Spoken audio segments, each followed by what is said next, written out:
Welcome to SafeTeam Solutions. My name is Gabriel, Safety Consultant at SafeTeam Solutions.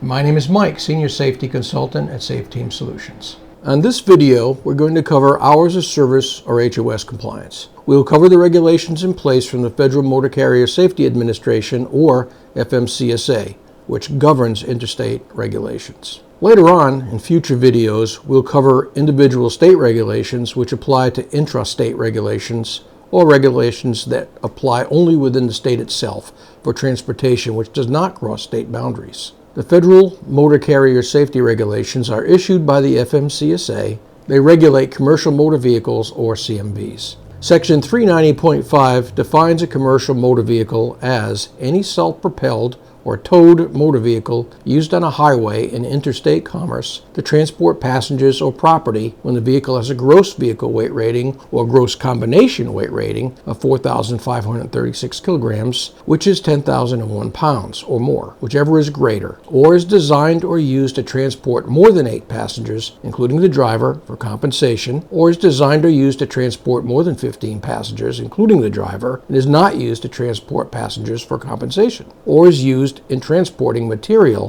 found by the Secretary of Transportation to be hazardous under 49 U.S.C. 5103 and transported in a quantity requiring placarding under regulations we put in the screen. Section 390.5 uses the word subchapter. You have to look at the U.S. Code of Federal Regulations, CFR, Title 49, Transportation, which is broken up by mode. You can find here all the information you need. Using the verbiage from Section 390.5, unless specified in Parts 350 to 399, the subchapter, the term CMV is referencing the definition in Section 390.5. Based on this, the driver and vehicle are subject to driver qualifications, vehicle inspection and maintenance, equipment USDOT numbers, markings, insurance, hours of service, and the like. The regulations have a few instances of when a CMV definition would differ from Section 390.5, Parts 383, 382, and 380, which we have on the screen, have their own definition of commercial motor vehicle, i.e. specifically defined elsewhere.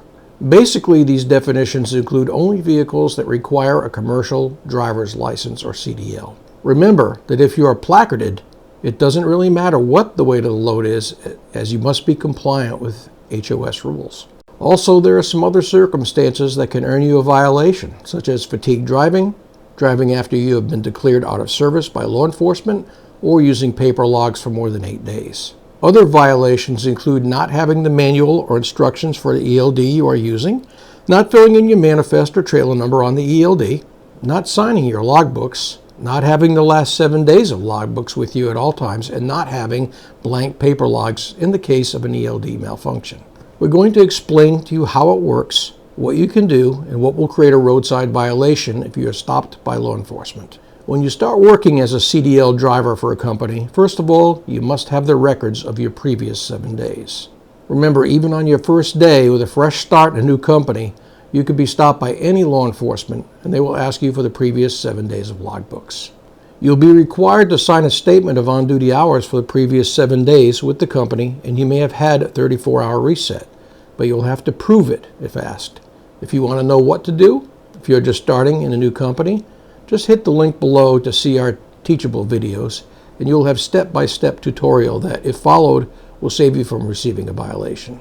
Coming back to HOS, the first rule we are going to talk about is the 11 hours driving rule. This rule is simple. From the moment when you start your day, you are allowed to drive for 11 hours.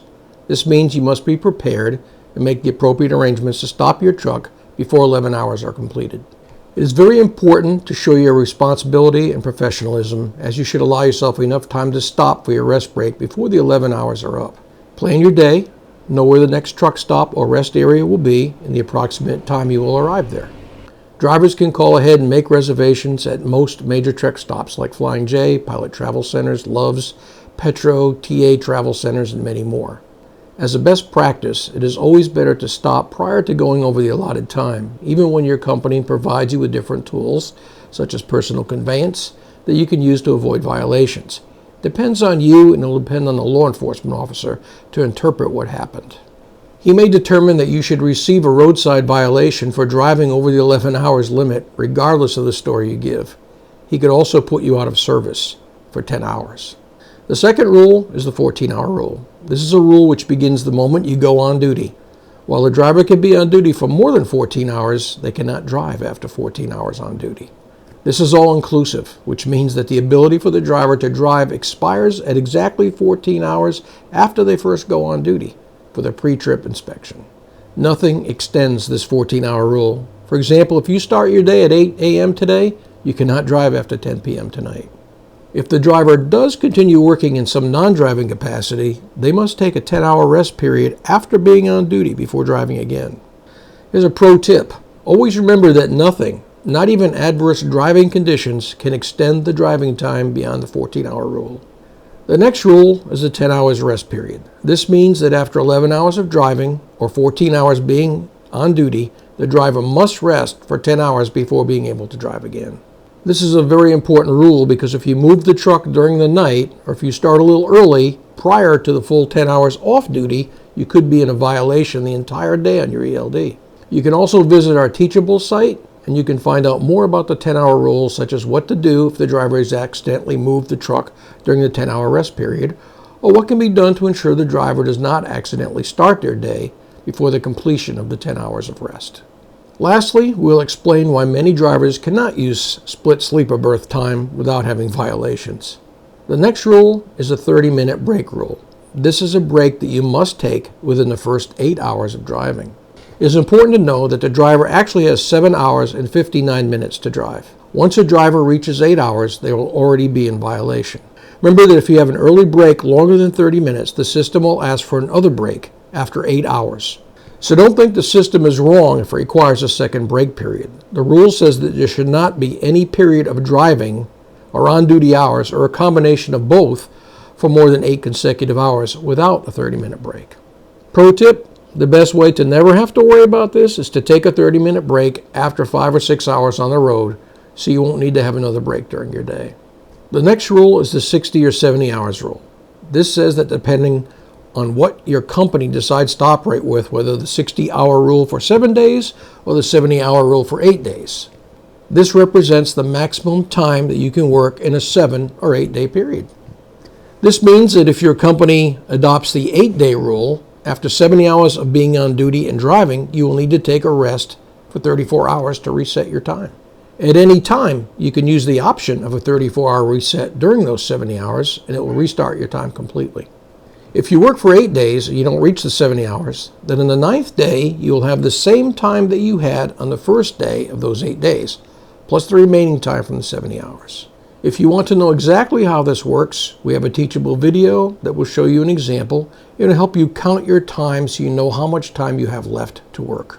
The FMCSA is currently reviewing the HOS compliance rules in a motion to relax the rules a bit. Since August 2018, they have sought public comment on the issue and have received a huge response. There's been a lot of requests from Owner-Operator Independent Drivers Association, or the OOIDA, in particular pertaining to such issues as the 30-minute break, the sleeper berth rules, and more. Trucker Nation petitioned the agency to revise the prohibition against driving after the 14th hour of the start of the shift and numerous other requests. The FMCSA has sent an advance notice of proposed rulemaking, but nothing has gone into effect as of yet. We'll keep you informed if there are any rule changes. Thank you for viewing this video. Remember to like and subscribe, visit our Teachable site and our website.